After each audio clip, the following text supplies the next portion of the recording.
ሰላም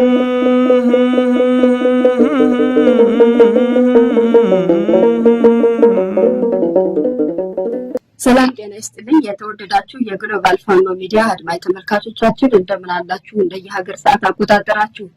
እንግዲህ በዛሬው ዕለት ደግሞ በጣም ልዩ እንግዳ ነው ብዬ ማስበው ወይም ማስተዋወቃችሁ በጣም ከፍተኛ የሆነ አመራር እንግዲህ ይዤላችሁ ቀርብ ያለው እንደተለመደው ከፋኖ ጋር ሆኖ በሚለው አምዳችን ይሆናል ማለት ነው። ከዚህ ጋር ተያይዞ አድማጭ ተመልካቾቻችን አብራችሁን ትቆዩ ዘንድ ከወዲሁ ማሳሰብ እፈልጋለሁ። ማነሳቸውን ጥያቄዎችን እንዲሁ እናንተም ሀሳብ አስተያየት እየሰጣችሁ አብራችሁን ስለምትቆዩ ከወዲሁ አመሰግናለሁኝ። እንግዲህ አድማጭ ተመልካቾቻችን በዛሬው ዕለት እንግዲህ ትልቅ በዓል እያከበርን ያለንበት ጊዜ ነው ወይም ሰዓት ነው። ከዚህ ጋር ተያይዞ ለመላው የክርስትና እምነት ተከታዮች በሙሉ እንኳን ለትንሣኤ በዓል በጽናት አደረሳችሁ ማለት እፈልጋለሁ። እንደገና ደግሞ በዱር በገደሉ እየተዋደቁ ያሉ የፋኖ ኃይሎች ወይም ሰራዊቶች በሙሉ እንኳንም ለፋሲካ በዓል አደረሳችሁ ማለት እፈልጋለሁ። በማንነታቸው በየእስር ቤቱ እየማቀቁ ያሉ ወንድም እና እህቶቻችን እንዲሁም እንኳንም ለፋሲካ በዓል አደረሳችሁ እላለሁኝ። አድማጭ ተመልካቾቻችን ይህን ካልኩኝ በዛሬው ዕለት ወደ እናንተ ይዤው የቀረብኩትኝ አርበኛ እንግዲህ ቅድም እንዳልኩትኝ አርበኛ ጌታ አስራደ ነው። የአማራ ፋኖ ብሔራዊ ንቅናቄ የፖለቲካ መምሪያ ኃላፊ ነው። እንግዲህ አርበኛው በዛሬው ዕለት በጣም ማነሳቸውን ጥያቄዎች ሰፊ ማብራሪያ እየሰጠን አብሮን የሚቆይ ይሆናል።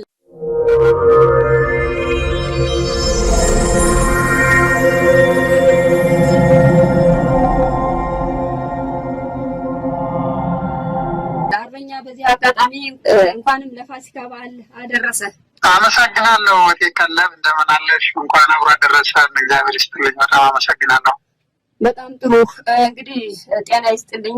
የአማራ ፋኖ ብሔራዊ ንቅናቄ ፖለቲካ መምሪያ አርበኛ ረዳት ፕሮፌሰር ጌታ አስራደ፣ በቅድሚያ ወደ ሚዲያችን ቀርባ በወቅታዊ ጉዳዮች ማብራሪያ ለመስጠት ስለተገኘ እጅግ አድርጌ አመሰግናለሁ። በአድማጭ ተመልካቾቻችን ስም በአጠቃላይ በትግሉ ስም በድጋሚ እንኳን ደህና መጣህ ብዬ እንግዲህ ቀጥታ ወደ ጥያቄው መሄድ እችላለሁ። አርበኛ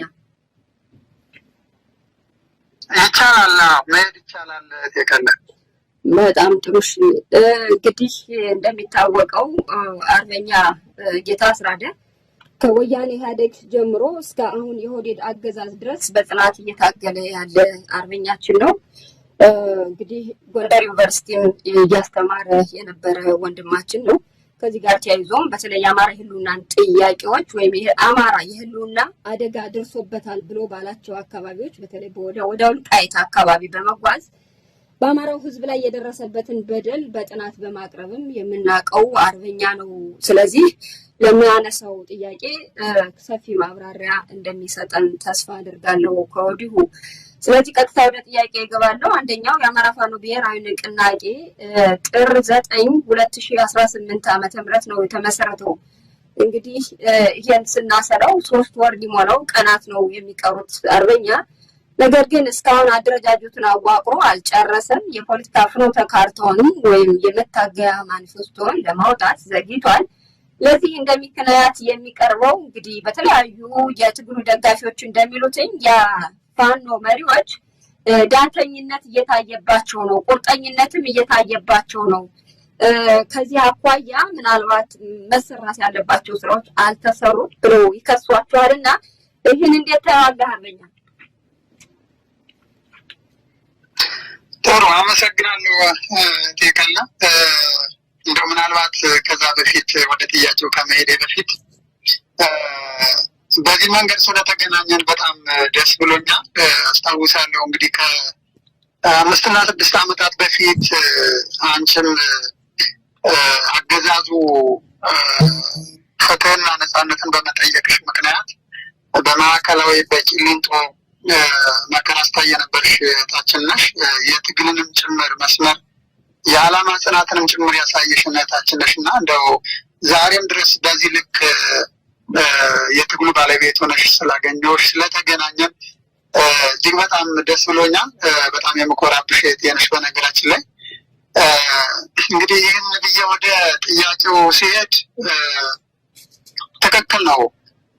ምናልባት ድርጅታችን እውን ሆኖ አንድ ሆኖ ከተመሰረተ ወደ 3 ወር ገደማ እየተጠጋው ነው። በእኛ እምነት እንደ ድርጅት ኦልሬዲ አንድነቱ አልቋል። ውህደቱ አንድነቱ አልቋል። ድርጅት ተመስርቷል። ድርጅቱ ደግሞ ግልጽ የሆኑ ዓላማዎች አሉት። እነዚህን ዓላማዎችን ጭምር የጋራ አድርጎ በሰነድ ተስማምቶ ያስቀመጣቸው ናቸው። አሁን ድርጅቱ የፖለቲካ ስራ እየሰራ ነው። የዲፕሎማሲ ስራ እየሰራ ነው። የወታደራዊ እና ሌሎችንም የትግል እንትኖች እየሰራ ነው ያለው። ነገር ግን ቅድም ምናልባት አንቺ የጠቀሽውም የሚመስለኝ የአንዳንዶች ሰዎች ጥያቄ ወደ ታች ያሉ ያላለቁ ሪፎርሞች ይኖራሉ። ትክክል ነው። በአንድ በኩል እንደዚህ አይነት ሪፎርሞች የምንሰራቸው እንደ ሌላው ተቋም ልክ መደበኛ እንደምናውቀው ተቋም ከዚህ በፊት ግልጽ የሆነ አሰራር የተዘረጋለት ግልጽ የሆነ የተቋማዊ ካልቸር ያለው እሱ አይነት ሪፎርም መስራትና የኛ የትጥቅ ትግል ላይ ያለ በተለያየ እሳቤ ውስጥ የቆየን የወታደራዊም የፖለቲካም የሌላ ማረዳድ ይዞ የነበረ የፋኖ ሰራዊትና አመራር ስለሆነ እሱን እንደው በአንድ ጊዜ አይደለም በአንድ ጀንበር የምትጨርሺው ስራ አይደለም። ሂደት አለው። በሂደት ነው እያስተካከልሽው የሚስተካከለው እና ሁሉም ነገር በአንዴ የሚያልቅ ጉዳይ እንዳልሆነ ሁሉም ሰው ሊረዳው ይገባል። ያ ማለት ግን ስራ ተጓጉሏል ማለት አይደለም። አሁን ባለው ሁኔታ ፋኖ ድርጅቱን እየጠበቀ ሁሉም ቦታ ላይ ከእዝ ብቻ አይደለም እስከ ኮር ክፍለ ጦር እስከ ሻለቃ ድረስ ብትሄጅ እያንዳንዱ የፋኖ አደረጃጀት የአማራ ፋኖ ብሔራዊ ንቅናቄ እያለ ነው የሚዘግበው። በቃ ድርጅቱን ሁሉም ተቀብሏል 100% በሚባል ደረጃ በሚገርምም ሁኔታ ማለት ነው። በዚህ ልክ እንዲህ አይነት ውህደት አሁን የሌሎች ተቋማት ውህደት ስናይ እንደዚህ አይደለም። በጣም ብዙ አካላት አፈንግጠው ይሄዳሉ። በጣም ብዙ አካላት ቅሬታ ያነሳሉ። በዚህ ግን አንድም አካል የፋኖ አባልም አመራርም ቅሬታ ያለው አካል የለም ብሎ መውሰድ ይቻላል። ነገር ግን ታች በየደረጃው ያሉ ሪፎርሞችን ስንሰራ ግን ትግሎች ይኖራሉ። እንደዚህ አይነት የአደረጃጀት ጥያቄዎች ይኖራሉ። እዛው ላይ በየእርከኑ የአመራር ጥያቄዎች ይኖራሉ። የአሰራር ጥያቄዎች ይኖራሉ። እሱን እያስተካከልን እሱን ሪፎርም ነው አሁን እየሰራን ያለ ነው እና እንዲህ አይነት ሪፎርም ደግሞ የታጠቀ አካል ነው። የነጻነት ታጋይ ነው። ሀሳብ አለው። አላማ አለው። በእያንዳንዱ ጉዳይ ላይ ሞጋች የሆነ ሀሳብ ይዞ ይመጣል። እሱ መቀበል ይኖርብናል። እሱን እያስተካከልን ያለ ነው እንጂ ኦልሬዲ አሁን ባለው ሁኔታ ላይ ሪፎርሞችን የማስተካከል በታችኛው ደረጃ የማስተካከል ስራ ነው እንጂ ሌሎች ነገሮች እንዳለቁ ነው የማስገነዝበው።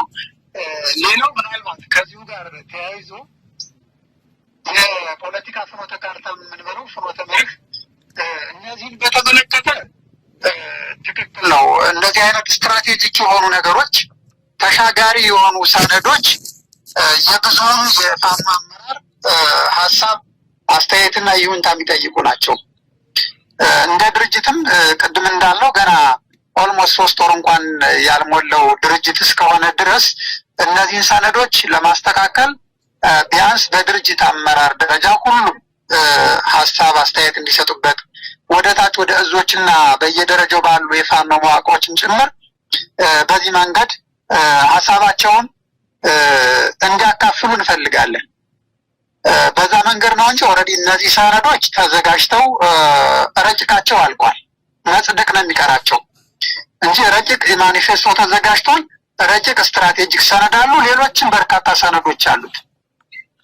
እነዚህ ሰነዶች ግን ፋይናል የሚጸድቁት በብዙሃኑ ድምፅና በብዙሃኑ አስተያየት ስለሆነ ከዛ አንጻር ነው እየተጠበቁ ያሉት እንጂ ኦልሬዲ አሁን የምንሰራባቸው ነገሮች ረቂቅ ሰነዶች ያለቁ መሆኑን መግለጽ ነው ፈልገው የቀለም።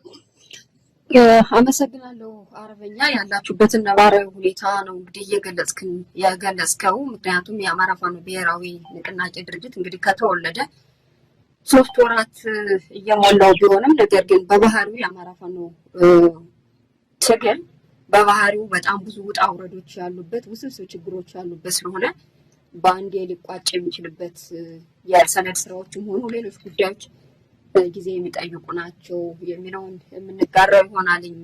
አርበኛ አመሰግናለሁ በድጋሜ።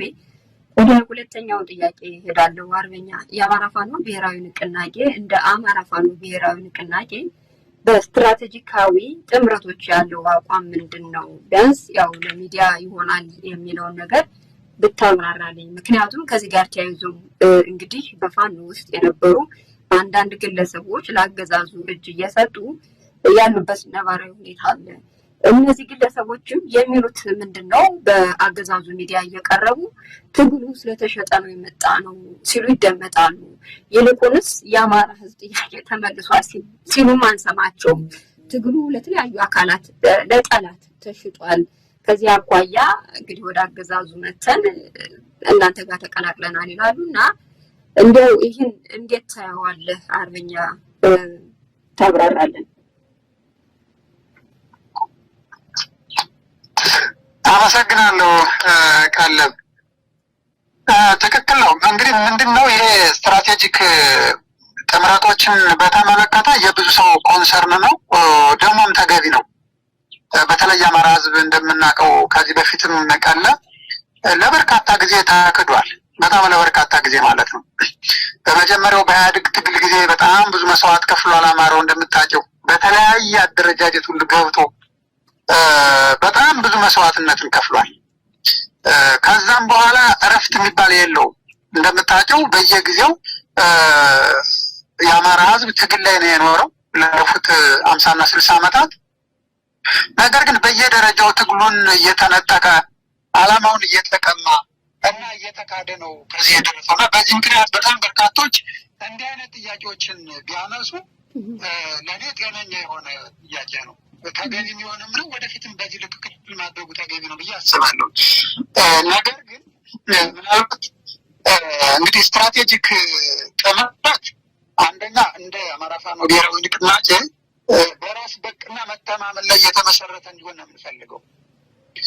መጀመሪያ ራስን ማብቃት ያስፈልጋል፣ መተማመን ያስፈልጋል። ከዛ በኋላ ከሌላው ጋር የምታደርጊው ዝምድና የምንበለው ትብብር የምንበለው ቅንጅት ሌላም ነገር መጀመሪያ ጠንካራ የሆነ ቁመና ሊኖርሽ ይገባል። ጠንካራ ወታደራዊ ቁመና፣ ጠንካራ የፖለቲካ እና የአደረጃጀት ቁመና ሊኖርሽ ይገባል። ከዛ ውጭ ከዚህ በኋላ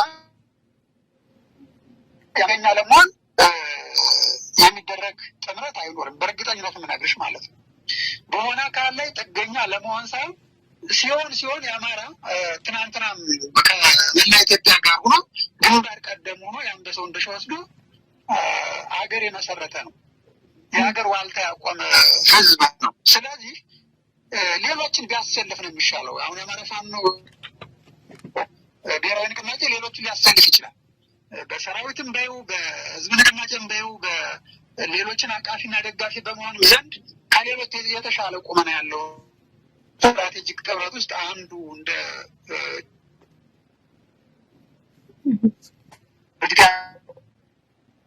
አጋርነትና ትብብር ነው ሊኖር የሚችለው። ሌላው እንግዲህ በትግላችን ዓላማና በህዝብ ጥቅም ላይ ለአፍታም እንኳን የሚደራደር ድርጅት አይደለም ይሄ። ቅድም እንዳልኩሽ ማለት ነው። ብዙ መስዋዕትነት ከፍለናል። በጣም ብዙ ጊዜ ተክደናል። ስለዚህ ለድርድር የማይቀርቡ ጉዳዮች አሉን። እነሱን በግልጽ አስቀምጦ ነው እየሄደ ያለው። ሆኖም ግን ሙሉ ግን በትብብር የምንሰራቸው ነገሮች ግን አሉ። ለምሳሌ አሁን በትብብር እንሰራለን ስንል አንደኛ ከዚህ ስትራቴጂክ እንትና አንጻር ጠላት የምንቀንስበትን ነው እንጂ ጠላት የምናበዛበትን ሁኔታ አንከተልም። ወዳጅ አማራ ወዳጅ እንዲኖረው ብዙ ወዳጅ እንዲኖረው እና ጠላቱን የሚቀንስበትን መንገድ ነው የሚከተለው እንጂ ትናንት እንደነበሩት አካል ከሌሎች ጋር በመጋጨት በየቦታው እየሄደ ጠላት በማፍራት ለትውልድ አደጋ በምንጥልበት መንገድ አይሄድም። ነገ እንደምናውቀው ስርዓተ መንግስት ነቅለን አካታችና ህዝባዊ መንግስት ለመመስረት ነው እንግዲህ የምንሄደው እና ከዚህ አንጻር በርካታ ኢትዮጵያውያን ድርጅቶች አሉ። በዚህ የሚፈልጉ ድርጅቶች አሉ። እንደው ጋር አማራውን ከሶማሌው ጋር አማራውን ከትግራይ ጋር አማራውን ከአፋሩ ከወላይቱ እንግዲህ ከሲዳሞ ጋር ነገ የጋራ ሀገር እንዲኖረን ጥምረት መፍጠርሽ ግዴታ ነው የሚሆነው። ምክንያቱም ትናንት እንደነበሩት ጨፍ ደፍጣጭ በሆነ መንገድ አማራ ሊሄድ አይችልም። ከዛ አንጻር አማራ የራሱን ቁመና አሁን ባለው ሁኔታ አስተካክሏል። ተገፍቶ ከዚህ ደርሷል። እንደ ሀገር ግን ነገ የምንፈጥራቸው ትብብሮች የምንፈጥራቸው ጥምረቶች ይኖራሉ ማለት ነው። እሱን እንግዲህ ነገ ወዲያ በዝርዝር የምንሄድበት ጉዳይ ነው ሊሆን የሚችለው ማለት ነው። እንደዚህ አይነት ጉዳዮችን በነገራችን ላይ በጣም ሴንሲቲቭ እና በጥንቃቄ የሚታዩ ጉዳዮች ስለሆኑ እንዲህ አይነት ውሳኔዎች እንደ ድርጅት የሚወሰኑት በሆነ ግለሰብ በሆነ ቡድን ወይም በሆነ ኮሚቴ ምናምን አለም የሚወሰነው። በግልጽ ሰነዳችን ላይ ማስቀምጠናል። ይህንን ከፍ ባለ ደረጃጀት መዋቅር ነው የሚወሰኑት እንዲህ አይነት ነገሮች ካለም ለምሳሌ አሁን እስከ ማዕከላዊ ኮሚቴ የሚደርሱና እንዲህ አይነት ውሳኔዎችም 50 ሲደመር 1 ድምፅ ብቻ አይደለም 3/4 ድምፅም ጭምር እየተወሰኑ ነው የሚሄዱት። ይሄ በህጋችን በሰነዳ የተቀመጠ ነው አሁን የምነግርሽ። ስለዚህ በዚህ አካታች በሆነ መንገድ የሚሄድ ስለሆነ ማንም በእርግጠኝነት የምናገረው ነገር እንደዚህ አይነት ስጋት ይዞ ሊመጣ የሚችል ጉዳይ እንዳልሆነ ነው። ማለት ትግል ጫካ ውስጥ ዋጋ እየከፈለ ያለ ስለ አማራ ህዝብ ከማንም ቀድሞ ነቅቶ የራሱን ቤት አፍርሶ እየተንከራተተ ያለ አካል የወጣለትን ዓላማ ሊሸጥ አይችልም። በግልጽ ማለት ነው። አሁን አንዳንዴ ጠላት አብዝቶ ይጮሃል። ትክክል ነሽ። እኔም አልፎ አልፎ እሰማለሁ። በጣም አብዝቶ ነው የሚጮኸው። ስለዚህ ጠላትሽ አብዝቶ ከጮኸ ትክክል ነን ማለት ነው። እኛ በት ያለው መንገድ አንዱ እንደውም እሱ ጥሩ ማረጋገጫችን ነው። በቃ ጠላት በዛ ልክ ከደነገጠ፣ ጠላት በዛ ልክ ብዙ አጀንዳ ብዙ ድንጋይ ለመወርወር ከሞከረ አካሄዳችን ትክክል መሆኑን በሌላ መንገድም የምናረጋግጥበት ነው ማለት ነው። ትክክል ነው። እነዚህ የሰጡ የምንበላቸው ወይንም ደግሞ ትግሉ እንግዲህ ቀለል ስናደርገው ትግሉ ደክሟቸው ነው እንበልና አንዳንዶችን ሞራል ለመጠበቅ ማለት ነው። በጣም ደከማቸው። በቃ ስለ ብዙሃኑ ነፃነት ብለው ወጡ። ከዛ በኋላ አልቻሉም። በቃ አልቻሉም። ሌላ አድርገዋል። እነዚህ ቅርብ ወራጅ የሚባሉት አይነት ናቸው። እነዚህ ዓላማቸውን ማሳካት አልቻሉም። ትግል ጽናት ይጠይቃል። በነገራችን ላይ ትግል መስዋዕትነትን መክፈል ይጠይቃል። ስለዚህ ያንን መከራ ያንን ቀንበር መሸከም ያልቻሉ አካላት ከጠላት ከገቡ በኋላ እንደ ፋኖ ጥሩ ነበር እንዲሉ አንጠብቅም። እውነት ለመናገር ማለት ነው። ብልጽግና መጥፎ ነው እንዲሉ አንጠብቅም። ይሄ አገዛዙ ኦህዴድ ብልጽግና መጥፎ ነው ብለው ሊሉ አይችሉም። በቃ ሰው ናቸው። ምንም እዛ አሁን ጠላት እጅ ውስጥ ሄደው ገብተዋል። ትግሉን መቋቋም አልቻሉም። ሰርቫይቭ ማድረግ አልቻሉም። ስለዚህ እነዚህን አካላት በጣት የሚቆጠሩ አካላት የሚገቡትን አገዛዙ የራሱን ፕሮፓጋንዳ ለመስራት ይሞክራል። እንደዚህ ስለሆነ ነው፣ ትግሉ ስለተሸጠ ነው፣ ከእነንትና ጋር ሊሰሩ ስለሆነ ነው ምናምን የሚባል ብዙ ነገር የሚያስቅ ነገር ምን ዘማለን። ይሄ እውነት ለመናገር እንግዲህ 4 ኪሎ ሰማይ ስር ጥሩ ህልም የለም አሁን ባለው ሁኔታ ማለት ነው። ቅዠት ላይ ነው ያለው አገዛዙ። እንደሚታወቀው የማይጮኸው ነገር የለው።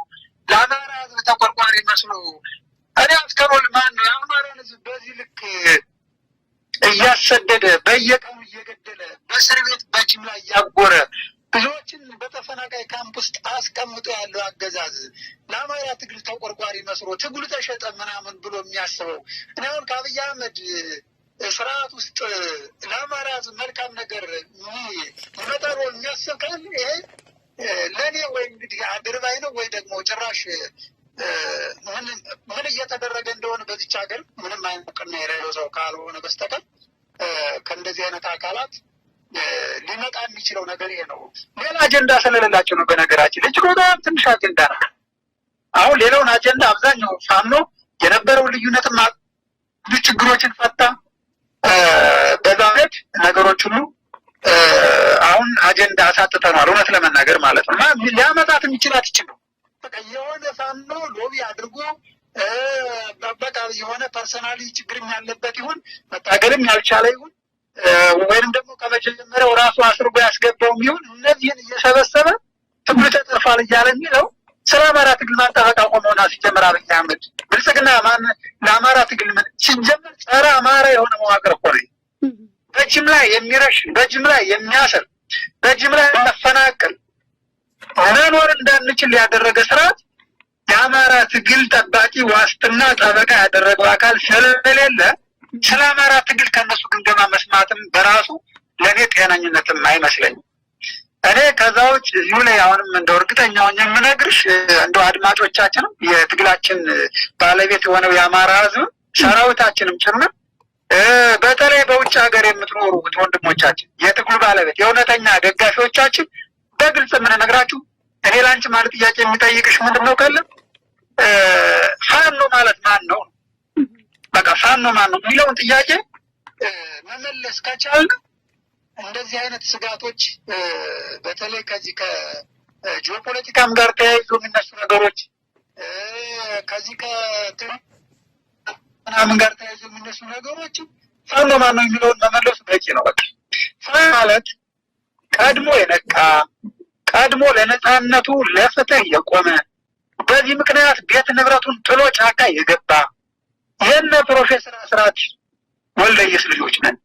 የነ ዋዋ ጎሬ መልኬ ልጆች ነን። እንግዲህ ዋዋ ጎሬ መልኬ ካለብ ታውቂያለሽ። በሆነ አካባቢ ቢያንስ በቅርበት በልጅነት ጀምሮ የምታውቂው ጀግና ነው። እነሱን አሻራ ተከትለው ነው የመጣ ነው። የነ አርበኛ ሳሙኤል አወቀ፣ የነ አስቻለው ደሴ፣ የነ አርበኛ ውባንተና የነ አርበኛ ከፍ ያለው ልጆች፣ የነ ሞላ ደስ እየንቁ የሆነ ወንድማችን ልጆች፣ የነ ሸቴ ሞገስ ልጆች፣ በቃ የነ ጀነራል አሳምኑ ልጆች ነን እኛ። ስለዚህ እንዴት ነው ትግል ልንሸጠው የምንችለው? እንዴት ነው በአማራ ትግል ላይ በአማራ ደም ላይ በእነዚህ አርበኞች አጽም ላይ እንዴት ነው እና እምነታችን ልንክድ የምንችለው? በፍጹም አይሆንም። ይህን በእርግጠኝነት ነው የምነግርሽ። ስለዚህ እኔ ፋኖ የህዝብ ጥያቄ ይዞ እየተዋደቀ ያለ ነው። ለማን ይሄ ጥያቄ ለጠላትም ለወዳጅም ግልጽ የሆነ ጥያቄ ነው። በቃ ጠላትም ያውቀዋል፣ ወዳጅም ያውቀዋል። ይሄንን ጠላት ነጥባችን እንደምጥል እንታታንክል ከጥያቄያችን ዝንፍ እንደማንል እርግጠኛውን ያውቀዋል ጠላት በግልጽ ማለት ነው። የሚያስወሸክተው የሚያስለፈልፈውም እንደዛ ስለሆነ ነው። እና ያ ስለሆነ በዚህ ጉዳይ ላይ ሰራዊታችንም ህዝባችንም ደጋፊያችን በግልጽ እንዲያውቅልን የምንፈልገው ፋኖ የእውቀት ችግርም የለበትም፣ የአቋም ችግርም የለበትም፣ የመታመን ችግርም የለበትም። የጠላት አጀንዳ እስከሆነ ድረስ እንዲህ አይነቱን ነገር አንዳንድ ጊዜ እንደው ሰምተን እንዳልሰማን ብናልፈው ነው የሚሻል የሚል ሀሳብ ነው ያለኝ። ሰፋ ማድረግ የፈለጉ አንዳንድ ሰዎች በተለይ ውጭ ያሉ አካላት በዚህ በጠላት ፕሮፓጋንዳ እና ሚዲያ ትንሽ የሆነ ውሽንብር ሲገቡ ስናቸው ነው። ቀለብ አመሰግናለሁ። እሺ አርበኛ፣ እኔም አመሰግናለሁ። ዋው ሰፊ ትንታኔም ሰፊ እይታም ያስፈልገዋል። ምክንያቱም በአንድም በሌላ መንገድ ደጋፊውን እና የትግሉ ባለቤት አማራን ለማደናገር በጣም ብዙ የአገዛዙ ሚዲያዎች በሰፊው እየሰሩበት ስለሆነ በደንብ ነው ያብራራኸው አርበኛ። እንደው ምናልባት እዚህ ጋር አንድ ነገር ላንሳና እሱ ምንድነው እንግዲህ የአማራ ሕዝብ የህልውና አደጋ ውስጥ ገብቷል። የህልውና አደጋ ውስጥ ከገባባቸው ጉዳዮች በሰፊው እንዲያውም የአማራ ብሔርተኝነትን የወለዱ ብለን የምናምናቸው እነዚህ የወሰንና የማንነት ጉዳዮች ናቸው። እነዚህ የወሰንና የማንነት ጉዳዮች የአማራ ሕዝብን የህልውና አደጋ እንዲገጥመው አድርገዋል። በጣም ብዙ መስዋዕትነትም እንዲከፈልበት ተደርጓል። ከዚህ አኳያ ቅድም ስጠቅሳቸው የነበሩ አርበኞች ከትናንት ጀምረው እንግዲህ ይሄ አገዛዝ ጠላታችን አገዛዙ ነው ወይም ስርዓቱ ነው፣ ህገ መንግስቱ ነው። ከዚህ አኳያ በትግል ታግለን ጠላታችንን ማፍረስ አለብን ብለው እየታገሉ ያሉበት ሁኔታ አለ። ስለዚህ የአማራ ፋኖ ብሔራዊ ንቅናቄ ድርጅት ቅድም ስትጠቅሰው በትብብር የምንሰራባቸው ጉዳዮች አሉ፣ ነገር ግን ለድርድር የማይቀርቡ ነገሮች አሉ ብለህ ያነሳቸው እንግዲህ በግልጽ ባታስቀምጣቸውም በተለይ እነዚህ የወሰንና የማንነት ጉዳዮች ናቸው እና አገዛዙ በዚህ በወሰንና በማንነት ጉዳይ ፖለቲካሊ በጣም ሲነግድበት እንመለከታለን እና አንተም እዚህ ጋር በሰፊው አስተያየት ስለሰጠህበት ምናልባት የሚጨመር ነገር አለ ካልክ ብጨምርበት ደስ ይለኛል። ከዚህ ከወሰንና ማንነት ጉዳይ ጋር ተያይዞ ሆን ብለው ድርጅቱ ላይ አላስፈላጊ የዲፋሜሽን ወይም የስም ማጥፋት እየተሰራበት ስለሆነ ነው አርበኛ።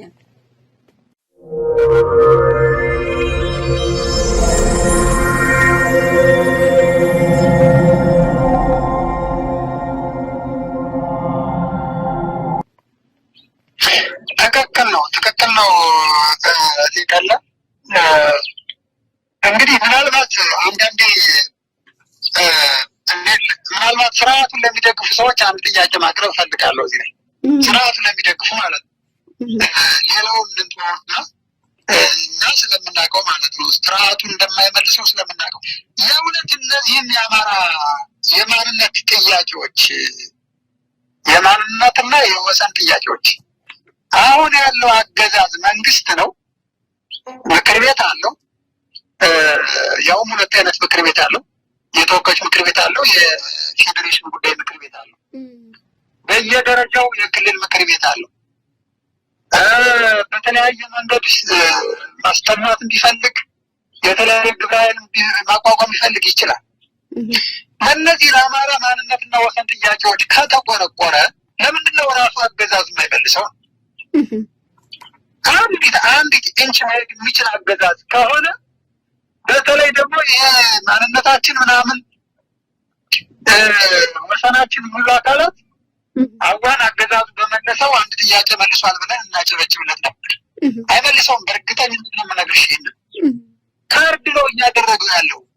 የወልቃይትን፣ የጠለምትን፣ የእርጋንም ባዩ የሌላውን መተከልም ባዩ ሌላ ሸዋ ካርድ ነው እያደረገው ያለው። እነዚህን ርስት የሚባሉ ነገሮች አማራን ከአጎራባች ህዝብ ጋር ለማፋጨት ለማጋጨት እና የአማራን ህዝብ በዛ መንገድ ምንድነው ይሄ ላማለኝ በሰማይ የሚባሉ አይነት ነገር ማለት ነው። ወተቷንም አላይ የሚባሉ በዛ መንገድ በጀት እንዳይኖረው ያ ማህበረሰብ መሰረተ ልማት እንዳይኖረው ተወካይ እንዳይኖረው ሁሌም የግጭት ቀጠና እንዲሆን የሚፈለገው የግጭት ቀጠና ማለት ነው። የጦርነት ማብረጃ ነው እንዲሆን እየተደረገ ያለው እንጂ እስኪ የእውነት አገዛዙ ይጠቅማል ብሎ የሚያስብ አማራ ካለ እነዚህ ጥያቄዎች ይመልሳቸው። አንድ ጥያቄ አንመልስም በእርግጠኝነት ማለት ነው። ከዛ ውጭ እንደ ፋኖ በግልጽ ነው የምነግርሽ፣ በጣም ብዙ ፋኖ ምናልባት ሌሎች ጥያቄዎችን ብዙ ላይ ያነሳልሽ ይችላል። በጣም ብዙ ጥያቄዎችን ላይ ያነሳልሽ ይችላል። አንዱ በተለይ አባል የሆነው አርሶ አደርም ሆኖ ወደ ትግል ይፍራል በጣም ብዙ ስለሆነ ማለት ነው። እነዚህን ማንነት እንደወሰን የምንበላቸው ርስትና ጽምርስት የምንበላቸው ግን የአፍ መፍቻ ቋንቋ ነው። የትግል የአፍ መፍቻ ቋንቋ ነው። በግልጽ የምነግርሽ ማለት ነው። ካለ ትክክል። ስለዚህ ይህን የአፍ መፍቻ ቋንቋውን ድርጅቱ ይህንን ከነካበት ታዲያ ምን ሊያደርግ ነው ትግል የሚችለው? እኔ አሁን የትኛውስ የድርጅት አመራር ነው? የትኛውስ ሰነድ ነው በዚህ ልክ ማንነትና ርስታችን አሳልፈን እንሰጣለን ወይም እንደራደራለን እንደው በዛ ጉዳይ ላይ ትንሽ ጠየም ያለ ነገር የሚያቀርብ አካል አለው? የለም፣ ውሸት ነው። ፋብሪኬተር ነው አብዛኛው ነገር ማለት ነው። ስለዚህ በዚህ ጉዳይ በእርግጠኝነት ነው የምንናገረው። ሁሉም አቋም ያለው እንደ ድርጅትን በዚህ ጉዳይ ላይ እምልሽ ትንሽ በጣም እንትን ስለሆነ ነው ባይዘው ወይ ምንድነው ማለት ከጥያቄዎቻችን ውስጥ በጣም የወረደው ስለሆነ ነው ለእኛ ማለት ነው። ለእኛ አፈሙዝ ይዘን የወጣ ነው እኮ ትናንትና ማንነቴና ርስቴ የአማራ ህዝብ በማንነቱ ተጨፈለቀ በማንነቱ ተሳደደ ብለን የወጣን ጠበንጃ ይዘን የወጣን አካላት እንዴት ነው ዛሬ እሱን ኮምፕሮማይዝ ልናደርገው የምንችለው? በምንም አይነት መንገድ ማለት ነው። በምንም አይነት መንገድ። ነገር ግን ፖለቲካሊ ግን የተበላሹ ነገሮች አሉ። አሁን እኛ ራሱን የቻለ ወደፊት የአማራ ህዝብ የወለደን ልጆች ነን፣ የኢትዮጵያ ህዝብ ልጆች ነን። በተሻለ የፖለቲካ ጥበብ የምንፈታበት መንገድ ግን ይኖራል ወደፊት ከተሻለ ማለት ነው። ለምሳሌ ከዚህ መለስ እንዳትመጣ የሚባል ትግራይ ከዚህ መለስ እንዳትሻገር፣ አማራ ከዚህ መለስ እንዳትሻገር፣ ኦሮሞ የነው ድንበር በሚል ሳይሆን አብረን በምንኖርበት በአስተዳደራዊ መዋቅር ጥያቄዎች ይመለሳሉ፣ በማንነት ጥያቄዎች ይመለሳሉ። ነገር ግን ነገ የትግራይ ህዝብ ወልቃይት አይመጣም ማለት አይደለም። በግልጽ መታወቅ ያለበት ማለት ነው። ነገ የጉሙዝ ህዝብ መተከል አይመጣም ማለት አይደለም። ነገ የኦሮሞ ህዝብ ደብረ ብርሃን አይመጣም ማለት አይደለም። በቃ ማንነትና ወሰኑ ይስተካከላል። ይሄ ደግሞ የሚስተካከለው ጉልበት አይደለም፣ በህዝቦች ፍቅርና ስምምነት ነው። የኛ ማህበረሰብ የኛ ህዝብ ፖለቲከኞች እያበላሹት ነው እንጂ ችግሮችን መፍታት ይችላል። አሁን እኛ ከዚህ በኋላ የትግራይና የአማራ ህዝብ ለዘላለም እየተዳማ እንዲሆን አንፈልግም። መፍትሄውን እንዲያመጣው ግን እኛ እናመቻቻለን ቁጭ ብለን ማለት ነው። ትናንትና የተበደሉ በደሎች አሉ፣ ይቅርታና ካሳ የሚያስተካክላቸው ነገሮች ናቸው እነሱ እንጂ አሁን በወልቃይት ጠገዴና ጠለምት 1 ዓመት ከ6 ወር ጥናት አድርጃለሁ ከብዙ ምሁራን ጋር ማለት ነው። 100,000 የወልቃይት የጠገዴና ጠለምት የጎንደር አማራ ተወላጅ ተሰዷል። በጥናታችን መሰረት 100 ሺህ ማለት ነው። የሞቱት የተሰደዱት የተፈናቀሉትን ጨምሮ ከ100 ሺህ በላይ ናቸው። ይሄ ምንድነው? አማራ በመሆናቸው ብቻ ለዘመናት የሚታወቀው ይሄ ቀጠና ይሄ አካባቢ የማን እንደሆነ ምንም በታሪክ እንደው ከሚያሸሙት አካባቢዎች ነው። በነገራችን ላይ ከሚያሸሙት ማለት ነው። ዓለም አቀፍ የሆነ የድንበር እንትን ያላቸው ግን ደግሞ እነዚህ ማህበረሰቦች ወልቃይት ያለው ጠለምትም ጠገዴም ያለው ሽሬ መሄድ የሚችል አስገደ ጽምብላ መሄድ የሚችል አክሱም መሄድ የሚችል ነው። ሽሬ ያለውም ደግሞ ወደዚህ መጥቶ ገበያ እንዳዩ ስራ እንዳዩ በተለይ አብሮ የኖረ ህዝብ ነው። ነገር ግን ይሄ ተከዜ የሚባለው ደንበር አይምን እንደው ለማንኛውም እንደው ማየትም መስማትም ለተሳነው የሚያሳስት ጉዳይ ነው። ይሄ በዚህ ጉዳይ ላይ ቁጭ ብሎ መነጋገርና ስህተትን አርሞ መሄድ የሚቻልበትን የተሻለ የፖለቲካ ፕላትፎርም እንፈጥራለን። ነገር ይህንን ማሳመን ካልቻልን ምንም ታገኝም አይደለም። እውነት ለመናገር ፖለቲከኛም አይደለም። ስለዚህ በዛ መንገድ ነገ ከነገ በሰላም ብዙ ጊዜ እንደው ማንነትና ርስ ሲባል በነገራችን ላይ ወልቃይት ጠገዴ እና ጠለምት ራያን ብቻ ሳነሷል። አማራ እኮ ሁሉን ነገር እኮ ተነጥቋል። እውነት ለመናገር አዲስ አበባ ላይ ያለ አማራ ለምሳሌ አሁን 65 በመቶ የሚሆነው በራሱ በስርዓቱ ቆጠራ ሲንሰስ በዚህ እኮ 65 በመቶ የሚሆነው አማራ። ነገር ግን አሁን አማራ አዲስ አበባ አልተፈናቀለም። የለም እኮ አዲስ አበባ ላይ ያለ አማራ እኮ በየቀኑ ከመንግስት ተቋም ከንግድ ተቋም ከመደበኛ ኑሮ እየተፈናቀለ ስደተኛ ካምፕስ ነው ያለው። ሸዋ ያለው አማራ፣ ወለጋ ያለው አማራ፣ ጅማ አሩሲ በየቀኑ እየታረደ ያለው አማራ፣ ድሬዳዋ ያለው አማራ፣ ጅማ ያለው አማራ በየትኛውም ቦታ ላይ ነገ እነዚህ ጥያቄዎች የምንፈታበት ግልጽ የሆነ አቋም እናዘጋጃለን። እሱ ደግሞ ቁጭ ብለን በጠረጴዛ ዙሪያ የምንፈታው ነው የሚሆነው። ብዙዎች እርግጠኛ ነኝ ትናንት የነበሩበትን ስህተት አምነው ያንን አድሚት አድርገው ስለነገ አንድነታችን ስለነገ የጋራ ሀገራችን ቁጭ ብለን የምንመካበትን ጠረጴዛ እናመቻቻለን ነው በእኛ በኩል ደግሞ እሱን ስናደርግ ግን ከጀርባችን ምን አለ? መሳሪያችን አለ። ከጀርባችን ምን አለ? ህዝባችን አለ። ተቋም ገንብተናል። እንደ ትናንት ነው አጫጭበን የምንመለስ ልጆች አይደለንም። ከዚህ በኋላ እሳት የአማራ ትውልድ ተፈጥሯል። ተገፍቶ ነው በዚህ ልክ የተደራጀው። በነገራችን ላይ ተሰዶ ተገፍቶ መጻተኛ ተደርጎ ማለት ነው። ስለዚህ አይደለም የድርጅት አመራር በዚህ ጉዳይ ላይ እታች አንድ የቲምና የመቶ መሪ የምትይው አደረጃጀት ላይ ያለ በቃሉ ይዘው ጉዳይ ልልሽ ነው የምፈልገው። እንደው ግልጽ አድርገው ከሆነ አላውቅም። እኔ በገባኝ ልክ ነው ያብራራሁት። ይቃለም አርበኛ በደንብ ነው ያብራራኸው። በጣም ለብዙ የትግሉ ደጋፊዎችም ባለቤቶችም በደንብ ግልጽ የሆነ እንትን ነው ያስቀመጥክላቸውና ይሄ ሙሉ በሙሉ የሚገዛን ነው። ምናልባት እንግዲህ የመፍትሄው አካል የወሰንና የማንነት ጉዳዩ መፍትሄው ያለው ከአማራ ፋኖ ከአማራ ህዝብ እንጂ ከዚህ አሁን አገዛዙ የወሰንና የማንነት ጉዳዮች ለሌሎች ተሽጠዋል እያለ በሚነግደው የፖለቲካ ንግድ ወይም ሸቀጥ አይደለም የሚል ነው። እዚህ ጋር በሰፊው እንድታብራራልኝ የፈለኩትም እንግዲህ አርበኛ አንተም ቅድም ስጠቅስ ነበረ። በተለይ ወደ ወልቃይት አካባቢ አንተ በጣም ከፍተኛ የሆነ ጥናታዊ ጽሁፎችን ጽፈህ አዘጋጅተህ ለዓለም አቀፍ ተቋማትም ተደራሽ አድርገህበት ስለነበረ አሁን ደግሞ አንተ እንግዲህ በአማራ ፋኖ ብሔራዊ ንቅናቄ ድርጅት ውስጥ እንግዲህ ከፍተኛ አመራር ነህ። ይህንን እንግዲህ ይሸጣሉ ብሎ ማመንም በጣም የዋህነትም ነው። እንደገና ደግሞ የአማራን ህዝብ ትግልም አለመረዳት ነው የሚል አስተሳሰቦች ነው ያሉኝ። አርበኛ አመሰግናለሁ። አድማጭ ተመልካቾቻችን እንግዲህ ከአርበኛው ጋር በጣም ጠንቀር ያሉ ሀሳብና አስተያየቶችን እየተለዋወጥን ነው። ጥሩ ሀሳቦችንም እየተለዋወጥን ስለሆን እጅግ አድርጌ አመሰግናለሁ። እሺ አርበኛ ወደ ሶስተኛው ጥያቄ ጓዛለሁኝ። ሶስተኛው ጥያቄ ምንድን ነው? እንግዲህ አርበኛ አንተ የምትመራው የፖለቲካ መምሪያን ነው። ይህ ማለት ደግሞ የትጥቅ ትግሉን አቅጣጫ የሚበይን ነው። የትጥቅ ትግሉ ጭንቅላት ነው ማለት ይቻላል።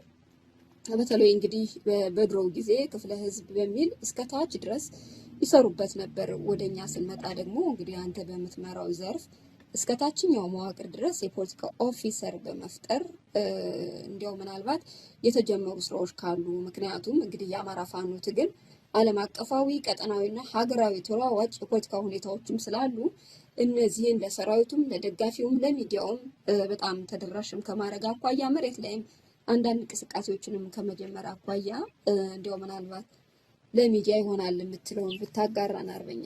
አመሰግናለሁ። ጥሩ፣ እኔም አመሰግናለሁ። ጋለ ትክክል ነው። ያው የአማራ ህዝብ እንደምታውቂው ለበርካታ አስርት ዓመታት ፖለቲካውን ተነጥቆ ነው የኖረው። ሙሉ በሙሉ ከፖለቲካ ውጭ እንዲሆን የተደረገው የነቃ የፖለቲካ አረዳድ ያላቸውንም ጭምር በመግደል፣ በማሳደድ፣ በማሰር፣ በማሳቀቅ ሙሉ በሙሉ በፖለቲካ እንድንመክን የተደረገው እውነት ለመናገር። ነገር ግን ብዙዎች ዋጋ ከፍለው በዚህ ሂደት ውስጥ እንግዲህ እናንተን የመሰሉንም ጭምር ይህንን ዓለምን ግዛት ፊት ለፊት ተጋፍተው የአማራ ትውልድ እንዲደራጅ እንዲነቃና ወደ ፖለቲካ ማህበረሰብ እንዲመጣ ለማድረግ ተችሏል። አሁን ባለው ሁኔታ የፋኖ ትግል ፖለቲካ መር የትጥቅ ትግል ነው። ፋኖ የያዘው ትግል ፖለቲካ መር የትጥቅ ትግል ነው። አፈሙዝም አለን፣ ፖለቲካም አለን። የተቀናጀ ነው ትግላችን። ከዚህ በፊት ፖለቲካ ብቻውን ደክመን አሁን እንደማይሳካ ይሆናል። ዛሬም ድረስ 8ኛ ነው 7ኛ ዙር ምርጫ ምናምን የሚል ስንሰማ እጅግ በጣም ሁሉ ያሳፍራል። እውነት ለመናገር ይህን መስማት በዚህ መንገድ መስመሩ የተዘጋ መሆኑን እኛ አረጋግጠናል። ሰው የፖለቲካ መር የትጥቅ ትግል እስከሆነ ድረስ እንደ ድርጅትም አሁን ባለው ሁኔታ ገባ ቢሆንም በርካታ የፖለቲካ መኮንኖች አሉ፣ የሰለጠኑ መኮንኖች አሉ እንደየደረጃው። ነገር ግን ህዝብን እንደሚያስተዳድር መንግስትን መተካት እንደሚያልም ወደፊት ሰፊ ስራ የምንሰራበት ነው የሚሆነው።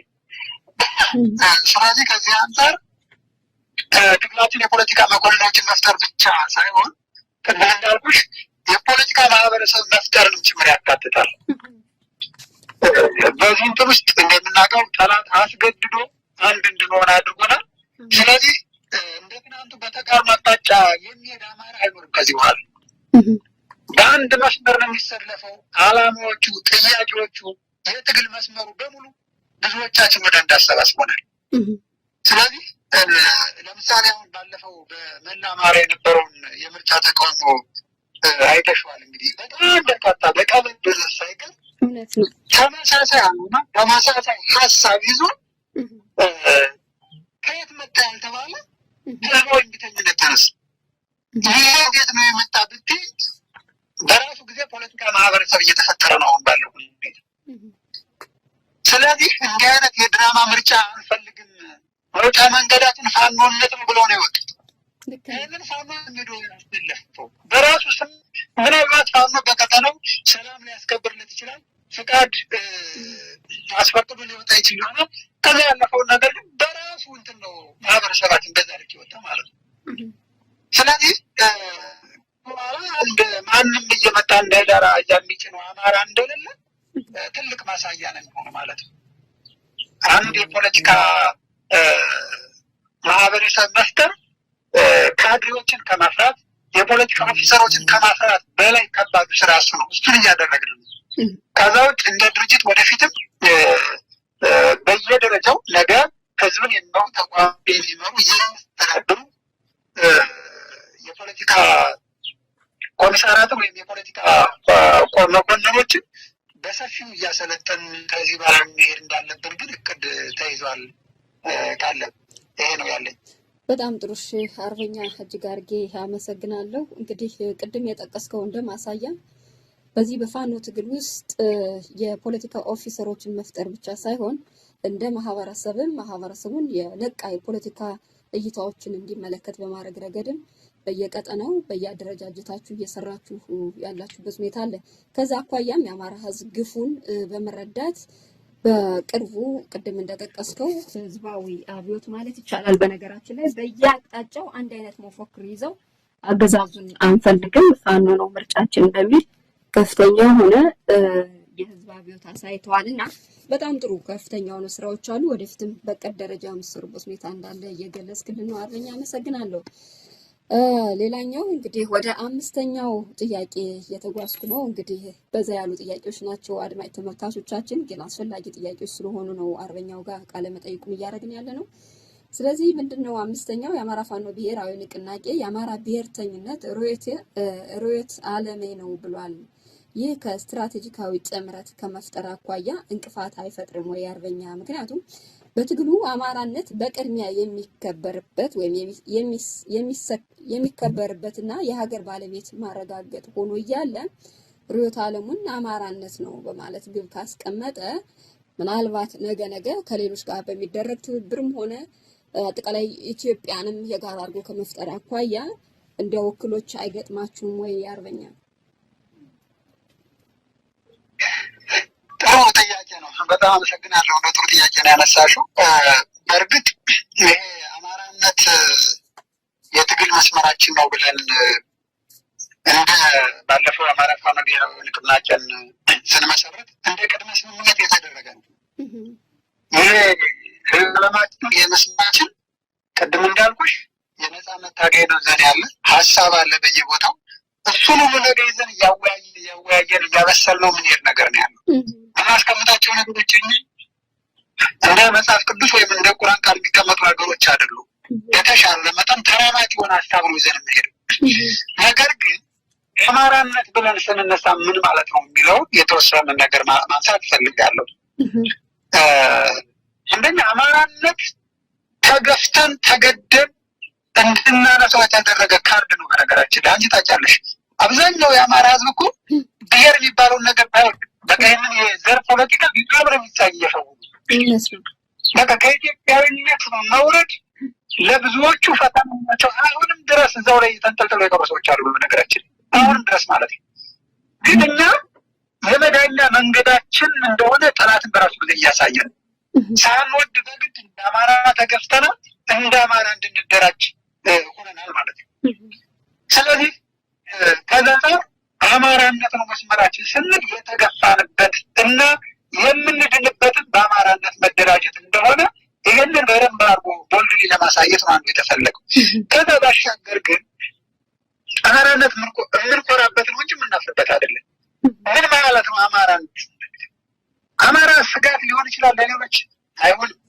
አማራ ሌሎችን ሊገፋ የሚችል ስነ ልቦናዊ ቁር የለውም። አማራ ተገንጣይ አይነት እሳቤ የለውም። ለምሳሌ ከጋር ተያይዞ ማለት ነው ከአማራነት ሴት ጋር ተያይዞ የአማራ ፋኖ ብሔራዊ ንቅናቄ ቁልፍ መሪዎችን የተወሰኑት ያነሳልሽ አብሮ ስለሚሄድ ማለት ነው። እንደው በቃሌ ያስፋቸው እናነሳልሽ በቀጥታ እዚህ ጋር ስለሚሄዱ አንደኛ ማህበራዊ ሴትን መጠበቅ ነው የአማራ ፋኖ ብሔራዊ ንቅናቄ ቁልፍ መርህ የምንለው ማለት ነው። የማህበረሰባችን ሴቱን፣ ባህሉን፣ ታሪኩን፣ ማንነቱን፣ ሃይማኖቱን እንጠብቃለን። ሁለተኛው የግዛት አንድነትና ሉዓላዊነትን ማስጠበቅ ነው። የግዛት አንድነት ስንል ኢትዮጵያ ተከፋፍላ ኢትዮጵያ በብሔርም በይው በሃይማኖትም በይው በጎሳም በይው የሆነ ነገር ተከፋፍላ እንድትኖር አንፈልግምም አንፈቅድምም። ሉዓላዊነታችን እንደ ኢትዮጵያ እንዲቀጥል ነው የምንፈልገው። አማራው በምን መንገድ ከአፋሩ ጋር ተነጣጥሎ የሚሄደው? በምንም አይነት መንገድ ፖለቲከኞች ያበላሹት ነው እንጂ አማራና ትግራይ ተነጣጥሎ ሁለት ሀገር የሚሆንበት አማራና ጉራጌ፣ አማራና ሶማሌ፣ ኦሮሞ፣ ወላይታ፣ ሲዳማው ተለያይቶ የሚቀጥልበት እድል የለውም። ይሄ ሁሉም ለመበላት ካልሆነ በስተቀር ማንም ተገጥሎ የሚሄድበት እድል የለም። ስለዚህ ይሄ የህልውና ጉዳይ አድርገን መያዝ ነው። ሌላው የእኩልነትና ነጻነት ነው። በብሔሩም በይው በግለሰቡም በይው ሁሉም ሰው እኩልነትና ነጻነት እንዲኖር ማድረግ ነው። ሌላኛው አራተኛው የሃይማኖትና የመንግስት መለያየት ነው። መንግስታዊ ሃይማኖትም ሃይማኖታዊ መንግስትም እንዲኖር ኢትዮጵያ ውስጥ አያስችልምም አያስኬድምም። ዲሞክራሲም አይደለም፣ ስልጡንነትም አይደለም። ስለዚህ እነዚህ ሁለቱ የተለያዩ ነገሮች ናቸው። አሁን ያለውን ስርዓት እናውቀዋለን። ሃይማኖት ውስጥ ገብቶ ሲፈተፍት የሚውል፣ መጅሊሱን ገብቶ ሲከፋፍል የሚውል፣ ሲኖዶስን ገብቶ ሲያወቃ የሚውል፣ ሲነጣጠል የሚውል፣ የራሱን ካድሬዎች እየወሰደ መሾም መጅሊሱ ላይ ሲኖዶሱ ላይ መሾም የሚፈልግ ስርዓት ነው ያለው። ይሄ ሙሉ በሙሉ እንደዚህ አይነት መንግስትና ሃይማኖትን እሴታችን የዘመናት እሴታችን የዘመናት ታሪክ ባህላና ሃይማኖታችን እያበላሽ ያለ ስርዓት ነው። ይህንን ሁሉ ነው የምንታገሉ። በነገራችን ላይ ሃይማኖቶች ሁሉ ሊታገሉት የሚገባ ስርዓት ነው። ስርዓት ማለት ሃይማኖቶቹ ነው ማለት አይተናል እኮ መጅሊሱን እንዴት ከሁለት እንደሰነጠቁት የሲኖዶስን ቤት ከሁለት ከሶስት ከአራት እንደፈነካከቱ ታይታል። ያልገባበት የለም ማለት ነው። ስለዚህ ይህንን ሁሉም ሃይማኖት ያለውን የኢትዮጵያ ሕዝብ ሁሉም ሊታገለው የሚገባ እንደሆነ ነው። ወደፊት ግን እነዚህ ተቋማት የተለያዩ ነገሮች እንደሆነ በግልጽ ነው የሚያስቀምጠው የድርጅታችን መርህ። ሌላው በትብብር መስራት ነው። በጋራ ስንሰራ እንደ ድርጅት የሚሆን እንደ ማህበረሰብ የሚሆን እንደ የትኛውም እንደ ፖለቲካ ፓርቲ የምንበለው በጋራ ስንሰራ የተሻለ ሀገር ይኖረናል። የተሻለ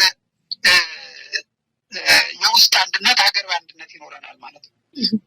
ሌላኛው የሰብአዊ መብቶች ድንጋጌዎችን ማክበር ነው። ሌላው ቁልፍ መርሃችን ዓለም አቀፍ የሰብአዊ መብት ድንጋጌዎች አሉ። እንደ አህጉር አቀፍ የሆኑ የሰብአዊ መብት መርሆች አሉ። እነዚህም አክብረን ነው የምንሄደው። አቅምም ጠብቃችን ማለት ነው። እነዚህ ማክበር ስላልቻልን ነው ዛሬ አንዱ ተፈናቃይ፣ አንዱ አፈናቃይ፣ አንዱ ተገዳይ የሆነ በተራ መከራ የምናይበት የመጣው እንደዚህ አይነት እንትኖች ባለመከበራቸው ነው። የዓለም አቀፍ ህግጋቶች፣ አህጉር አቀፍ ህግጋቶች ባለመከበራቸው ጭምር ነው።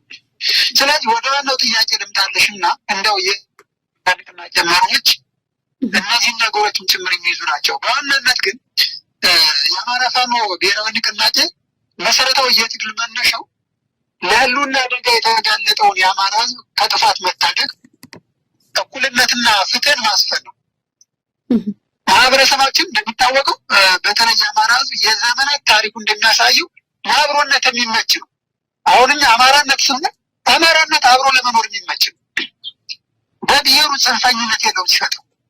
አማራነት ፈጣሪውን የሚፈራ ህዝብ ነው። በቃ የሆነ የሰብአዊ ድርጅት ለመፈጸም የሚችልበት ሁኔታ አይደለም። አሁን እኮ ይህ ስርዓት ከመጣ በኋላ እኮ የሰው ልጅ ተዘቅዝቆ እየተሰቀለ ያለባት ሀገር እኮ ነው የፈጠርነው። ተዘቅዝቆ ማለት የሰው ልጅ በቢላዋ እያረደ ያለ ህዝብ ነው። ማን ነው እያረደ ያለ ስርዓት ነው። ይህንን ትውልዱ እያለማመደ ያለው ይህ ስርዓት ነው። በነገራችን ላይ ከጀርባ ይህን የሚያደርገው ስርዓት ነው። መንግስት ላይ የሚያደርገው ይህን በግልጽ ሲናገሩ እየሰማናቸው ስለሆነ ማለት ነው። ስለዚህ ያ ህዝብ ግን ይሄ ስነልቦናው ይቁም፣ ስሪቱም፣ ታሪኩም፣ ባህሉም፣ እምነቱም ፈጣሪውን ይፈራሉ።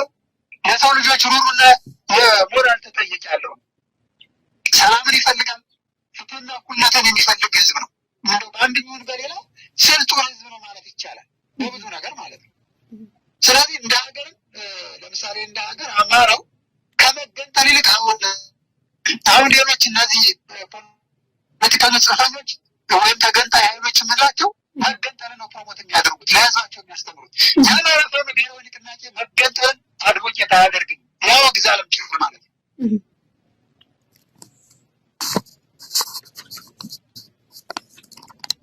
ሄሎ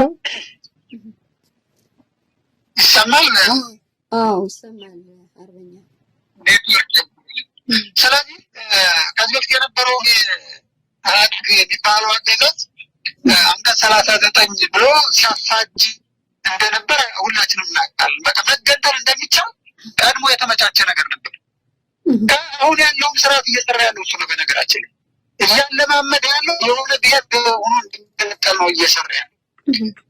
የአማራ ፋኖ ብሔራዊ ንቅናቄ ግን ይህንን አይደግፍም፣ ያወግዛል። ገጠርን አብሮ መኖርን ነው የሚፈልገው።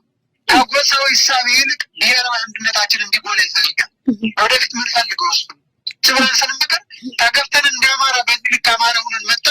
ከዚህ በኋላ ግን ተባብረን እና አንተ አንዱ ብሔር አንዱ ለአንዱ በግጭትና በጦርነት መጠፋፋት ነው ሊሆን የሚችለው። የሆነ ሀገር ገንጥለሽ የምትወስጂው ከዚህ መለስ ኦሮሞ፣ ከዚህ መለስ ትግሬ፣ ከዚህ መለስ አማራ ብለሽ የምታስቀምጪው ኢትዮጵያ የለችም። ተፈጠሯ እንደዛ አይደለም። ከዚህ ደም አፋሳሽ የሆነ ጦርነት ነው ሊያመጣ የሚችለው እና ከዛ ሲልቅ ቁጭ ብሎ በመነጋገር በጋራ ሀገር ሁላችን እና በሰላም የምንኖርበትን መንገድ የሚመርጥ ህዝባችንም እሱን የሚፈልገው በእርግጠኝነት ድርጅታችንም እሱን ነው የሚያበረታተው። ስለዚህ ተገንጣይነትን የማይፈልግ ጽንነት የሌለ በኩልነት የሚያምን ሀገሩን የሚጠብቅ ከሌሎች ጋር መኖር የሚፈልግ ይህ የአማራነት ስቴት እስከሆነ ድረስ አማራነትን ለመዳገዝ ብቻ ሳይሆን አድቮኬት ብናደርገው ለአማራ ብቻ አይደለም ስለሚጠቀሙ ነገራችን ለሌላው በተለይ ደግሞ እንደው በጎሳ ደረጃ ስነድ በቁጥር አናሳ የሆኑ እንግዲህ በበርካታ ኢትዮጵያ ውስጥ ያሉ ሰዎች ናቸው። እነዚህን ሁሉ ነጣጥለን ሸንሸን በብሔር ነገ የምንቀጥልበት ሀገር አይደለም።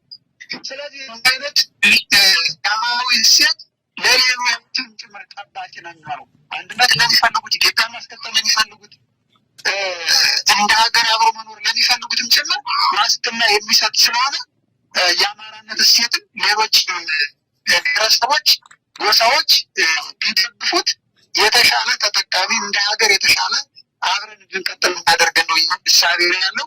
ወደፊት ደግሞ በዝርዝር ጥናት አድርጎ ድርጅቶች በሰፊው ከሌሎች አጋር ድርጅቶች ጋር ጭምር ስንመካከርበት የተሻለ እንግባባለን የሚል ሀሳብ ነው ያለን። ይሄ ነው ያለኝ። በጣም ጥሩ አርበኛ፣ በሰፊው ነው የሄድክበት። እውነት ነው እንዳልከው እንግዲህ አማራነት የፖለቲካ መስመራችን ነው ያልነው። አማራነት ተለይቶ ተገፍቶ በማንነቱ በስርዓትና በመዋቅር እየተገደለ ስለሆነ ነው እንጂ የአማራ ስነ ስሪቱ ተገንጣይነት አይደለም። ብሔራዊ አንድነቱንም የሚንድ ህዝብ አይደለም። ይሄን ለማድረግ ካልቸሩ፣ እሴቱ፣ ባህሉ፣ አጠቃላይ ሃይማኖታዊ ስነ ስርዓቱም አይፈቅድም። እኛም ይሄን ልናስተምረው አንችልም፣ ብናስተምረውም አይቀበልም ነው ያልከን አርበኛ። እጅግ አድርጌ አመሰግናለሁ። በጣም በጣም እውቀት አዘል ትንታኔዎችን እየሰጠህን ስለሆነ እጅግ አድርጌ አመሰግናለሁ በአድማጭ ተመልካቾቻችን ስም። እንግዲህ ወደ 6ኛው ጥያቄ እየሄድኩ ነው። ጥያቄዎቹ በዛ ብለዋል። እንግዲህ አርበኛ 6ኛው ጥያቄ ምንድን ነው የሚለው እንግዲህ በኢትዮጵያ ሰማይ ስር ውስጥ ማለት ይቻላል ህዝቡ በከፍተኛ ሁኔታ የህዝብ ምሬትና ከፍተኛ የለውጥ ፍላጎቶች እንመለከታለን።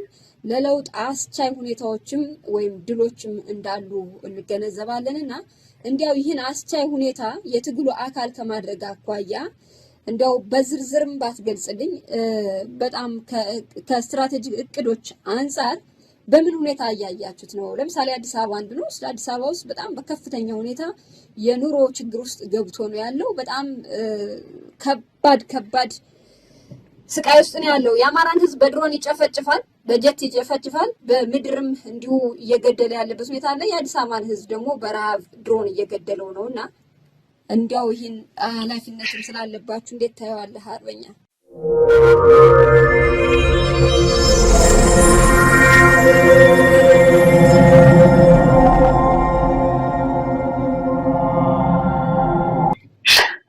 ትክክል ነው ቀለብ። በነገራችን ላይ ህዝባችን በተለይም ደግሞ ከተማ ነዋሪው በዚህ ሰዓት መሄጃ ስለሌለው ብቻ ነው ኑሮ እየገፋ ያለው፣ መሄጃ ስለሌለው ማለት ነው። በጣም ብዙ ወጥቶ በየቀኑ በስደት በረሃ የሚበላቸው የባህር አሳ የሚበላቸው በጣም ብዙ ሰዎች አሉ። በጣም ብዙ ማለት ነው። መኖር የሚችልበት ቁመና ላይ አይደለም። እውነት ለመናገር ይህንን አሁን እንደው በመሳምር ምናምን አገዛዙን ስለምንጠረው ብቻ አይደለም። ፕራክቲካሊ ህዝባችን አሁን ያለበት ሁኔታ በቃ ምንድነው የድብቅ ረሃብ የሚባለው አይነት ውስጥ ነው ያለ። እንደው ለሌሎችን የኑሮ ስታንዳርዶችን እንተዋቸው፣ ሌሎችን ማለት ነው እንደዚህ የቅንጦት የምናምን የሆኑትን እንተዋቸው። የአንድ ሰው የኑሮ ደረጃው የሚካበት በጣም ብዙ መስፈርቶች አሉ። በጣም ትንሽ የሆኑት መሰረታዊ የሚባሉትን ብናነሳ ምግብ፣ ዋና ትራንስፖርት ነው። እንኳን መመራት ያልተሟላለት ነው። በነገራችን ምግብ፣ ዋና ትራንስፖርት ማለት ነው። ይሄ ደግሞ ጥራት ወለድ ነው። በነገራችን ከአቅም በላይ ሆኖ ምናምን አይደለም። ይሄ የፍትህ እጦት፣ የአስተዳደር ችግር፣ የስርዓት ችግርና የፖለቲካ ልዩነት ጭምር ነው የሚያመጡ እንጂ የኢትዮጵያ የጣራ ቅርጫትና ኢትዮጵያ የውሃማ ተብላ በዓለም ላይ ሁሉ ያለች የተጻፈች ታሪኳ የተጻፈ ቆማ ዝለክል የሚሆኑ ሌሎች አጎራባች ሀገሮች ማ የምትተርፍ ለሌሎች አጎራባች ሀገሮች ምትመልከት ነበረች። ይችን ለምለምና ጸጋ ሀገር ይዞ ነው እንግዲህ ያገዛዝ ህዝባችን ምንድነው ይሄ በጣም የከፋ የኑሮ ደረጃ እንዲገፋ ያደረገው። እኔ ድሮ እንግዲህ አንቺም ታስታውሻለሽ ተማሪም እያለን ከዛም በኋላ መንግስት ሰራተኛ እያለን የመንግስት ሰራተኛ አመት በዓል ሲሆን እኮ ለቤተሰብ ይገዛል፣ ይገዛል፣ ለመጠሙያ ልብስ ይገዛል። በጣም ብዙ ነገር ነበር የሚገዛ። እንግዲህ የቅርብ ጊዜ ታሪካችን ነው። በነገራችን ዛሬ እኮ ዛሬ ያሉ መንግስት ሰራተኛ ቀለብ እኔ ጓደኞቼ ሁሉ የመንግስት ሰራተኛ ናቸው። በአንድ የሚሆን በሌላ መረጃ ያገኛቸዋል። ለመድ ያፈረ ልጅ ማሳደግ የማይችል የመንግስት ሰራተኛ ነው ያለ። በነገራችን ማሳደግ ማስተማር የማይችል የመንግስት ሰራተኛ ነው ያለ። አመት በዓል ሲመጣ በጣም ብዙ ሰው እንደሚሳቀቅ ታውቂያለሽ። አመት በዓል ሲመጣ ምግብ በየአይነቱ፣ አለባበሱ፣ ሌሎች ነገሮች ሁሉ ለልጅ ለዋቂው የተስተካከለ የነበሩ አመት በዓሎች። አሁን እንኳ አመት በዓል ሲመጣ እንዴት ነው እና አመት በዓል የማልፈው ብሎ እየተጨነቀ ያለ ህዝባችን እኮ ነው። ከዚህ በላይ የሆኑ ለመናገር ሞትና ትታለታል። አሁን የኑሮ ነው እንደሚባለው እኔ ሰሞኑንም አይቻልም የመንግስት ሰራተኞች እርዳታ እየተሰጡ ተብሎ ጭራሽ አገዳዙ በዚህ መቼም አንዳንድ ጊዜ ማፈሪያ ወይም ሞራል እንትን ተጠየቀለለች ችግር ነው። እሱንም ፖለቲካሊ ሰውግድ ጋር ያሉ ሰው መምህራን ስሉኝ ብጨት እየተረዱ ማለት ነው፣ ተሰልፈው ማለት ነው። ኃይለ የአንቶች አንደለ ካርድ እየተጣቸው በኩፐን እንትን እንደሚሉት እንደነሱ ተሰልፈው ፎቶ እያነሳ አገዛዝ እንደ እምነት ያን እንደ ህዝብ አገልግሎት ሚዲያ ላይ ያውሉት እውነት ለመናገር ሞት የት አለ ለኢትዮጵያ ሕዝብ ማለት ነው። አንድ ትውልድ የሚቀርጽ መምህር አዋደቅ ጊዜ ሊዘግብና ባለሙያ የጤና ባለሙያ እንዴት ቢያንስ ለዕለት ቀለብ እንዴት ይቸግራል? ዕለት ቀለብ ማለት ነው። አንድ ሰሞን እኮ ስለኛ ተርፎ ኤክስፖርት እያደረግን ነው ምናምን ብለው ከምናምን አመት በፊት ጆባትን ሁሉ ሲያጥንቁት ነበር። የሆን ጊዜ ነዳጅም ምናምን የተፈጥሮ ጋዝም ብለው እየሄዱ ፎቶ የተነሱ አንድ ሰሞ ያገዛዙ እንዲያሉ ሌላ እንትን አልነበረው። ያ ስንዴ ዛሬ የታለ? በረሃብ አልጋ የተገረፈ ህዝባችን የታለ? ያስዴ እንኳን ወደ ውጭ ምንድነው የጨርቁ ቀርቶ ኩነኔ በቀር እንደሚባል ያ የወጣው ነዳጅ ጋዝ የታለ? 50 ብር ትራንስፖርት 2000 ብር ሲደርስ የታለ? ያ ተፈጥሮ ጋዝ የታለ? በዚህ ልክ ራሱን እየሸወደ የመጣ ስርዓት፣ በህዝብ ላይ የሚቀልድ ስርዓት ነው ያለው። እኔ አሁን ባለው ሁኔታ ሌላ ብዙ አይደለም፣ ግን የኑሮ ስታንዳርዱ ከድህነት ወለል በታች የሚባለው አይነት ነው። በቃ ከድህነት ወለል በታች ማለት ነው። ከአንድ ማህበረሰብ አለ ብዙ ጊዜ የምጣኔ ሀብት ባለሙያዎች የሚያስቀምጡት ከሱ በታች ነው ያለው። በዚህ ልክ ነው ማህበረሰቦችን ያሉ እና ሆነ ህዝባችን ሲያጠረጭ ያለበት ምክንያት ይኖረዋል። አሁን ኑሮ ተመችቶት እንደሆነ ተስፋ ኑሮት አይደለም ያለበት ምክንያት ሌላ ተስፋ ስላለው እርግጠኛ ነኝ። ይህንን እርግጠኛ ሆኜ ነው የምናገሩት። በቀልድ ማረፋ ብሔራዊ ንቅናቄ ወደ ስርዓተ ለውጥ ምዕራፍ እንደሚሸጋገር ያውቃል ይህን ህዝባችን። ሙሉ መረጃ ነው። ልጆች ምን ደረጃ እንዳሉ ትጉል በምን ቋና እንዳለ ያውቅ። ያንን የተቀናጀ ጥሪ ደግሞ እኛ እናስተላልፋለን በቅርብ ጊዜ። በዚህ መንገድ የተቀናጀ መንገድ ህዝብ የወለደው ትግል ነው። መጨረሻ ህዝብ ነው ባለቤት እንዲሆን የምንፈልገው፣ እንዲቋጨው የምንፈልገው ትግል በህዝብ። በዚህ አማካኝነት ይህንን ስርዓት ገርስሰን አጠቃላይ የምጣኔ ሀብትም አጠቃላይ ሌሎች የፖሊሲ ለውጦችንም ካላደረግን ህዝባችን ከዚህ መከራ ከዚህ አባና ለውጣችን ከቀን ወደ ቀን እየባሰ ነው የመጣው። እንግዲህ ዛሬ አመት ባለው ፍየልና በግ 30 እና 40 ሺህ ብር የሚሸጥበት ጊዜ ነው። አንድ የመንግስት ሰራተኛ አንድ ነጋዴ በየቀኑ ከአቅሙ በላይ ግብር እየተጫነበት ትርፍ እንዳያገኝ በየጊዜው ገበያው እየተቀያየረ ሊቋቋም የሚችልበት ሁኔታ የለም። አትሊስት ያለውን እንኳን ነገሪቱን ኢኮኖሚ በዚህ በማርኬት ኢኮኖሚ እንኳን ማገናኘት ያልቻለም ግን ሰርሶ አደሩ ያዘምራል። አደሩ ፍየል ካታለው ይህን ሁለቱን ገበያን ማቀናጀት ያልቻለ በውር ድንብሩ የሚመራ ስርዓት እንደሆነ ነው የሚያሳየው። እና እኔ ጨፍጫፍን ስርዓት አስወግድን መንግስት መሆን የምንችልበት የተቀናጀ ስራ እኛም ጀምረን እንደ በዚህ አጋጣሚ እንመጣ ፈልጋለሁ። እንደ ሀገር ከተለያዩ ባለድርሻ አካላት ጋር ቅድም እንዳነሳሁልሽ አካታች በሆነ መልኩ እንዴት እንደምንሰራ ስትራቴጂክ እያዘጋጀ ድርጅት። ስለዚህ የፋኖ መሪ ድርጅት ሌሎችንም ጭምር በጋራ እንደምንሰራ ስትራቴጂክ ሰነዶች የተዘጋጀ ነው። ይህ ስራ በቅርብ ግን የሚወገድበት ጊዜ ይኖራል ነው እንጂ ህዝባችን ተስፋ ያለው እርግጠኛ ነው።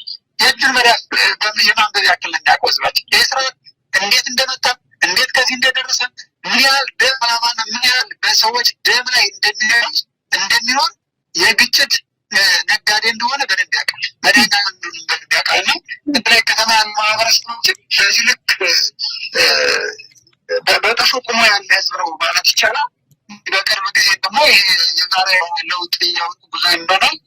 አማራ ፋኖ ብሔራዊ ንቅናቄ ወደፊት ይፋ የሚያደርጋቸው የሚያቀርባቸው ጥሪዎች ይኖራል። በዙሪያ ላይ ቃለ በጣም ጥሩ እጅግ አድርጌ አመሰግናለሁ አርበኛ።